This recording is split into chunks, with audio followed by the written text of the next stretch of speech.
and now you can see we're recording. Okay, so my name is Charles Rutsch, and this is my brother Edwin Rutsch. Edwin Rutsch is trying to start a nationwide empathy movement, and he's been involved in a lot of protests and counter-protests in the Bay Area. He sets up his empathy tent and invites both the left and the right to sit down and dialogue and try to empathize with each other. He's had some interesting experiences doing that, and I'd like to share these with everyone. Can you tell me a little bit about that, Edwin? Sure. So there's been these protests that started in Berkeley, where the right wing has come to Berkeley to protest, or really to just kind of speak out, because Berkeley is a very left-leaning, probably one of the most left-leaning communities in the country. So the right started coming here and holding some rallies, and there were counter rallies with kind of citizens of Berkeley, as well as Antifa, which is the anti-fascist group that uses the black bloc technique of everybody dressing in black and then having some violence, being very confrontational, which has led to violence. So at one of these rallies, we took the empathy tent, popped it up, and it was in Civic Center Park in Berkeley, where the right-wing conservatives were having a rally, and we were offering listening and dialogue and facilitated empathy circles there. And people would come to the tent, we would listen to them and dialogue, as well as we have our empathy t-shirts, and we walked through the crowd where both sides come together, and we talk to both sides, we shake hands, we were giving hugs, and so really seeing what we could do to bring the left and the right together. And we've been doing a bunch of these rallies. We did 3 or 4 at that park there. We just did one this Saturday. There was a group of bikers, and again, a conservative group came to the city hall, and we set up the empathy tent there. At UC Berkeley, there was a bunch of events where people like Milo, Ann Coulter, and others were coming to speak. There was counter protests, and they had, police everywhere, to kind of keep the peace. And so we've been trying to foster these dialogues, as well as doing them online. This one group, Patriot Prayer, they were coming to San Francisco. This was after the Charlottesville event, where someone was killed there, that someone drove into a crowd, and there was some neo-Nazis and whatnot demonstrating. Charlottesville, someone was killed, and then this group, Patriot Prayer, was coming to San Francisco to rally there, and the whole city was really upset about them coming. And I reached out actually to the organizer on the right wing, Joey Gibson, who was organizing that, and said, "I would like to do an empathy circle with one of the counter-protesters organizers." And he said, "Sure." And it took me a little while, a couple of days, and I was able to find someone, a woman named Megan Rohr, who's a minister, progressive in a progressive church. And we actually did an empathy circle together, and had dialogue. So we've been doing all kinds of different projects around dialoguing between the left and right. At that first event in Berkeley that we went to, not just remembering, there was a filmmaker who came and did an interview of me, and she said, you guys, I've been working on this documentary called Trump Phobia, and traveling all around the country to these different kind of left-right conflicts, because they're really all over the country. And she said, you're the only ones who are doing something like this, trying to sort of mediate between the two. And she, later on, she said, there's going to be a rally in Los Angeles, impeach Trump rally. and I'd like to invite you to Los Angeles, and I'll pay your way and put you up in a hotel, and you can do empathy, mediations, there at that rally. And so I went with my friend Dave, and we drove down there, and we stayed overnight. And then there was that impeach Trump rally with maybe 4,000 or 5,000 people. They were gathering in one of the parks there, and then there was a counter rally organized at the Los Angeles police station with maybe 50 Trump supporters. And we set up the empathy tent right across the street at the City Hall in Los Angeles, and have our signs, come talk to us. We listen, left, right, mediations. The filmmaker had she's a film student in one of the New York Film Academy in Los Angeles, so she had all these really expensive cameras from all her friends, like $40,000 worth of video cameras, a 3-camera shoot, so 3 cameras. And I went over to the Trump side actually and said, oh, if any of you would like to come and take part in this, you're welcome. They actually gave me the microphone so I could talk to the whole group. So I said, yeah, we're doing this over there. And I actually mentioned my family's conservative. We do these family empathy circles, you being conservative, me being more liberal. And that worked pretty well. Kind of made connections with the folks there. And then the rally, that was 3,000 or 4,000 people. They came marching down the street. I mean, it's the whole street they blocked off.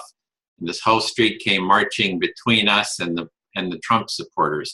They were on the other side, and they all kind of saw us. And then we kind of got people from the left, and then folks from the right, and together to dialogue. And we had what did we have? We did 6 pairs. So 12 people, 6 conservatives, 12 liberals, and doing them, 2 at a time, in pairs. So 1 liberal, 1 conservative, and I would sit in the middle and sort of do empathic listening with them. One person would speak, and I would reflect, and then the other would speak, I would reflect, and I got them to kind of do it with each other. And we spent like the whole day. We started at 9 o'clock and went till almost 4 o'clock. Just took the whole day to do this. And each of those mediations ended in hugs. So I said, they would get up, and I said, okay, let me give you a hug. And I'd give each a hug, and then they'd give each other hugs. And then they all agreed. And I said, oh, and would you be willing to do a follow-up empathy circle online? And they all agreed to do follow-up empathy circles. And so this was in real contrast to what was going on the other side of the street. Because on the other side of the street, the demonstrators, as they were walking past, they were all screaming at the Trump supporters, and the Trump supporters were screaming back, and they had like police cars, lined up between them, and they had kind of like police there, but they were screaming and yelling at each other. On the other side of the street, they're actually like talking to each other. And so many of them said, yeah, this dialogue is really important. And so there's a lot of value of dialogue, for having dialogue, but nobody's kind of like helping facilitate that. So that was a really, felt like a really successful event. It was documented for that film, which I guess they're still working on. It's they wanted to end the film with that piece of the mediation, and I think she's still trying to raise money for that, to finish that film. So that was one event. There was another event. There was conservative rally in Sacramento. So it was all conservatives, and it was totally blocked off by the police. So there was no counter protest, but we set up the empathy tent there, right there at the Capitol Park, and we had. Just different conservatives came by, and we talked to them, and there was actually a group of Identity Europa came over, and there's about 4 or 6 of them. Then Identity Europa is kind of the more, they were some of the organizers, one of the main organizers for that Charlottesville march with the tiki torches and more of the farther right. And, you know, we sat down, we were doing empathic listening with them, and then said, oh, we do empathy circles. Would you like to take part in this? And Dave, you know, one of the people in our group is actually Jewish. So, you know, the Identity Europa sort of tries to downplay the Holocaust. And so they were actually having an empathy circle together where they, you know, one of the Identity Europa guys, he said, well, what does Nazism mean to you? And Dave said, well, for me, Nazism is that half my relatives were killed and my father had to leave Austria. And then he tried to get the other person to reflect back, and he couldn't really do it. He was trying to kind of detach, kind of not even able to say that. And then said, no, you got to say back just what I'm saying. And he said it again. And then the guy still didn't get it. He goes off trying to justify it, say, well, the Nazis were trying to get rid of the communists and this and that. So no, it's not what I said. I said this. And then even one of the colleagues that he was with had done a little bit of practice with empathic listening with one of our other members. He says, no, just tell him back what you heard him say.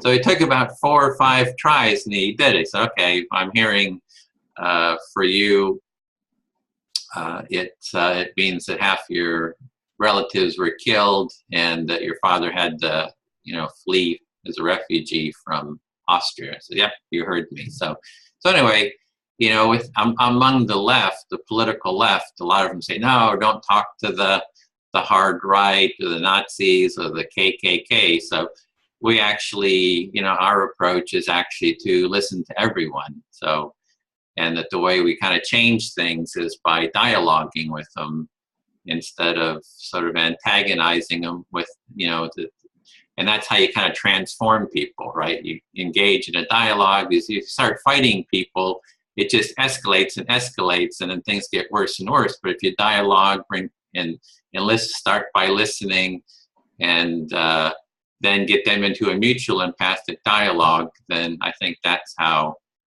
sort of healing and connection and transformation happened. And it felt really successful at the end. The one guy, you know, they were starting to leave, and I reached out, shook hands, and I can't remember if it was shake.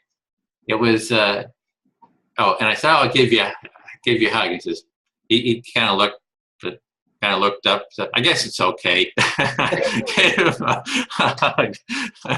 So anyway, that was that experience. And then just Saturday, we were again at Berkeley. There was a rally of bikers who were kind of counter protesters 10 years ago. They've been coming every year since there was this Code Pink was trying to shut down the Marine Recruiting Center in Berkeley. These guys had come out to counter protest, and every year since they've been bringing their bikes, you know, maybe 50, 60 bikers have been coming, and they drive onto the Berkeley City Hall on the front, and then they take a picture there. And so we set up the empathy tent there Saturday, and again, that group Patriot Prayer came as well, and they actually, you know, a group of them came into the tent, so we were sitting there talking to them, kind of teaching them how to do, you know, practice, empathy circle practice. And then a woman from Berkeley came walking by, and I was starting to talk to her. She says, yeah, I was really, you know, kind of feel like I live in my own bubble. I don't know any conservatives. I don't even know how to, you know, kind of connect with them, to talk to them. I said, oh, we have some right here. So would you like to have, you know, do an empathic dialogue with someone? She said, okay. So I sat down with her, and then someone from the right, a woman named Crystal, and we actually had almost a 30-minute empathy circle with the two of them talking, and then it worked out pretty good. You know, they were talking about gun violence, you know, gun control, and at first, sometimes they wouldn't hear each other, and I kind of keep them on track with empathic listening. So no, you have to listen to the other person, reflect back what you're saying, and then it's your turn. And so I kept them on track, and at one point it got, they got very tearful actually, because they were talking about the shootings in Texas, and I guess the woman, the conservative, had some kind of a connection with someone there, so she got rather tearful about it, and then they both came to sort of a conclusion that they both valued love and care, and they had just different ways of getting, kind of strategies for getting there. And without me saying anything, when it was over, they got up and gave each other, a big hug, and I said, "Oh, let me get a picture of that." So I kind of got up and took a picture of them, kind of just next to each other. So what would you say your experience is with both the left and the right, comparing them and their willingness to talk and dialogue? Well, I've been rather surprised at how the left, because I consider myself on the left, progressive, and I've been disappointed in the willingness of the left as a whole to dialogue. And one example is there was going to be a rally from the right in Berkeley, and it was organized by actually a person who's a transvestite, Amber Cummings. So she's a right-wing Trump supporter and the transvestite. And this was after Charlottesville, at the same time that group in San Francisco was going to happen. It was going to be that group in San Francisco was going to be Saturday, and then Sunday was going to be the rally here in Berkeley. And so I reached out to Amber, and I said, "Amber, would you like to do an empathy circle with someone from the left, an empathic dialogue?" And Amber said, "Sure, I'll do it." And so I reached out to the folks on the left. There was a counter demonstration Facebook page. I put all up over, who would like to dialogue with her? Would you like to talk to Amber? And there was like 30 progressive groups that had signed up to be in that counter rally against hate. It was a rally against hate. And nobody even acknowledged the invitation to talk with Amber. And so that was very disappointing. For some reason, just the left doesn't want to talk with the right to, it's kind of at that level very much. It's like the right has been more willing to dialogue, actually. And then there was even a progressive church rally coming out of the progressive churches in Berkeley, and I had gone to their meeting, and they were, organizing a lot of different churches. And I emailed directly to the organizer of that, and I said, "Oh, would you like to talk with Amber?" And the person said, "Nope, too busy." It's like, I couldn't believe it. It's like, too busy to talk. Here they're organizing this whole big group. They have all these people that are going to out there to march, and they're too busy to talk to the person they're going to be rallying against. So, so it's surprising. It's surprising to me, because I've always thought of, progressives, liberals being about talking to everybody, right? You kind of reach out. So I'm seeing that as a problem. So, what was the point of Amber's? What point was Amber trying to make? Hers was a rally against Marxism. Okay. Which is, there's that is so dead in Berkeley. There's some really extreme, folks who maybe call themselves Marxist, but it's a little bit of a, extreme, little out there kind of even saying that, because it's like, nobody's like in the, a tiny minority might, have some kind of Marxist views. And so, and then actually I did talk to Amber. It was one of these rallies with Ben Shapiro at UC Berkeley was coming to speak, and we set up the empathy tent right there at Sprout Plaza. Amber came by and actually did an empathy circle with her and someone from from the left.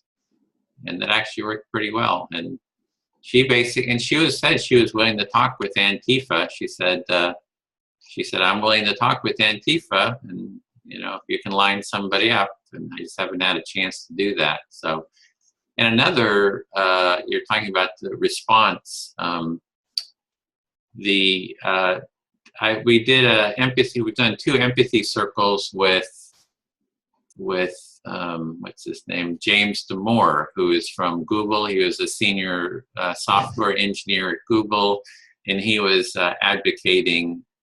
Well, he wrote this memo, and part of it was saying he had some complaints about Google being in an ideological bubble, saying they're in a kind of a leftist bubble, and that they're not listening to conservative voices, as well as, so he had a variety of things. That was one thing he was saying.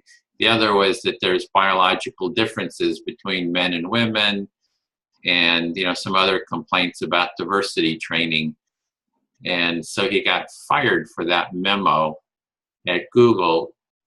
And that made national news. Made national news, yeah, and it still kind of echoes are still going around. So we did 2 empathy circles with him, and now we're trying to do another one.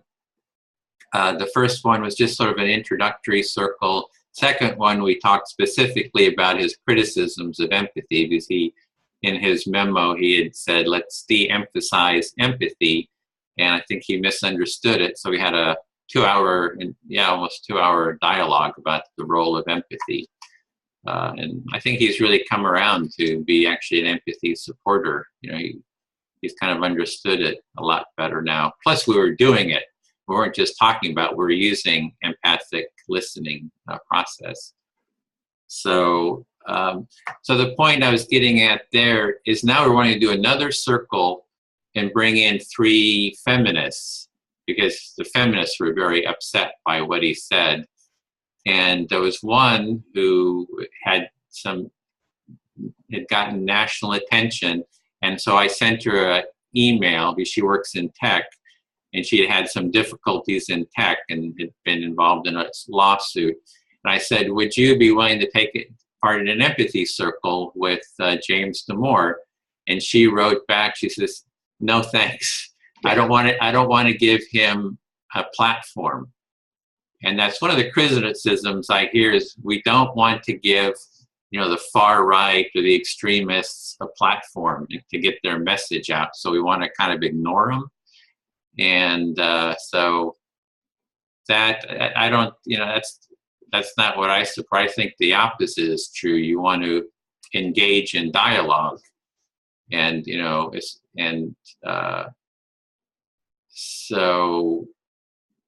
so that's, so your question has been, what's been the response? It's been, it's been a bit disappointing. The left has not been as open to dialogue as I would have thought. And there's just a little bit of background noise. Just let me close the door.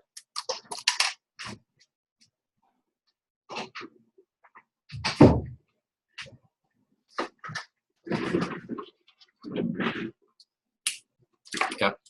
Okay. So you're discussing how the attitude between the left and the right, and their attitude towards free speech, hearing each other. Yeah, well, on the tent we have, it says, the sign says free speech, dialogue, and empathy, so that's kind of one of the banners we have. And you've been disappointed that the left isn't as open to hearing an opposing view, or really allowing an opposing view to be heard. Yeah, they're not engaging in dialogue, so what ideally I would want is we have, just a handful of people that come out. Like Saturday, there was 7 of us, right? And so we've had anywhere from 3 or 4 to 10 people come out at the empathy tent at any one time. I would like to see like 100, 200 people with the empathy tent, and then when one of these rallies comes, that we go out and engage each person in a dialogue, you know, and listen to them, is kind of the approach that I would, you know, think would be the, is, you know, I mean, the right wing is being rather provocative too. They're coming out there and poking and provoking, and but you don't have to take the bait, right? You don't. Somebody tries to provoke you, you can just sit and listen to them instead of kind of getting upset and responding and, Yeah. you know, taking it personally, or, you know, it's like, say, okay, you're here. What would you like to talk about? We're here to listen. Would you like to do an empathy circle? Actually, do some training or mediation with some folks on the left and right. And so, that's really what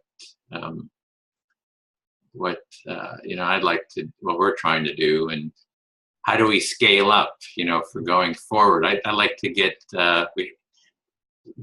congressional representatives to take part in empathy circles. So our congressman here, Mark DeSaulnier in the district I'm in, he said he would do an empathy circle. And so I'm trying to line that up. And his staff has kind of been giving us the runaround. And the idea is that we do these empathy circles with congressional representatives. And if they won't take part in an empathy circle, we set up the empathy tent in their district, and we say, we're here until you come and talk to us, sort of like an Occupy empathy, and then have them actually take part in an empathy circle, and then eventually see if we can get empathy circles between some of the conservatives and some of the liberals, because part of the problem in the politics, you know, that I see is that the sides aren't talking to each other. So if we can kind of facilitate that dialogue, that would be, I think, something to do, you know, and trying to get support, you know, get enough people to help, you know, make that happen, to be able to set up the tent, set up the signs, you know, come talk to us on a busy intersection or, you know, public place. And then we kind of advocate for the congressional representative doing the empathy circle, and the same for like James Damore. Like, we're trying to line up a couple more circles now with him. So we do those online, but I think that once we get a couple of more of those, we could actually like demonstrate at Google and say, we want like the Google CEO to take part in an empathy circle with him. And so we could set up the empathy tent, you know, in a park right near Google. I've already kind of scoped out the space, and maybe get some of the conservatives to come and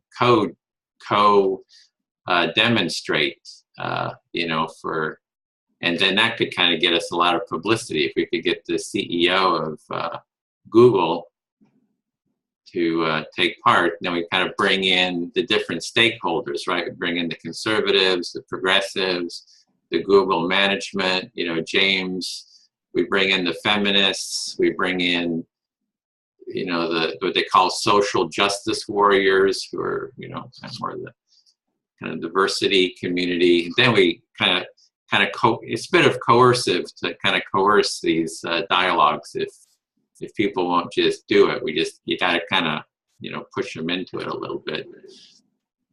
Have you tried to contact Google? I haven't. We're trying to want to do maybe 2 more circles with James Damore before we contact Google, so we can kind of model it. So right now we're trying to line up a empathy circle with James and, you know, 3 feminists to address that, his issue of the, you know, the difference between males and females, and why females aren't more female programmers in tech, or in tech in general. So I think if we can demonstrate that, you know, do 2 more circles, then we could maybe, and James would know the people to contact, right? I don't know if he's willing to do all this. This is just, you know, a lot of it's just sort of like ideas, and you know, you got to kind of put together a package to try to make it an event to make this happen. But I think it could, you know, could happen. So. All right. Is there anything else you want to share about your experiences? Yeah, it's a lot of fun. It's interesting, have these interesting interactions with people, and it's really about how do we build a more empathic culture. Because culture is becoming very polarized. People are, it's getting worse and worse, and I really see empathy as a way to bridge that divide. And if we have empathy as a cultural value, like an explicit cultural value, then it's like an ongoing, you have tools and process for problem solving, and there's a lot of even more sophisticated processes like human-centered design, which comes out of Silicon Valley in the design community, that says, and they have these tools for designing anything, processes, products, services, cultures. And it says that if you want to design anything, you need to first empathize with the people you're designing for. And then once you kind of hear what their needs are, you kind of find problem areas, and then you go into brainstorming, so creativity, to come up with ideas of how to solve those problems. And then you create prototypes, and then you test those prototypes, and you start the whole process over again. So it's empathy, define the problem, ideate, which is brainstorming, prototype, and then test, and then you kind of iterate, which means you do it over and over again. And I'd actually given a talk at Google a couple of years ago, and Google actually says their culture is based on this, the human-centered design process. And it was a training for 150 Google managers from around the world, and they brought them together, and then they had some speakers, talking about different aspects of design. And then their project was to redesign the transportation system in the Bay Area. And so then they formed 3 teams, and then they went out there, and 50 each, and did their research for a week, and then came together, and then came up with their prototypes, and they shared that in the presentation. We were they actually presented to. I was one of the people they presented to. So what I'm saying is there's a lot of tools beyond empathy. Like once empathy is like a gateway to start for any kind of problem solving, there's a lot of tools out there for kind of next steps, and the whole Silicon Valley is very much sort of steeped in this human-centered design process, which starts with empathy. And a lot of the companies actually say their culture is based on that, but they're not doing a very good job. Like I see what Google did is a total failure of empathy. Say, instead of firing James Damore, they could have had an empathy circle themselves and brought together all the stakeholders. There's people who were offended by what he said, right? The women, diversity folks. But the way is not to fire him. It's to have like an empathy circle, and for them to talk it through. And that's pretty much what James has been asking for. It's like in his memo, it says, dialogue, dialogue, dialogue, so he's been very open, for having he's had national attention. He's been glad to talk with us. So that's about it. I guess what I'm saying there is there's other tools, to build on this empathy is the first step. So right. All right. Well, thank you for sharing. Okay. Thanks for your interest.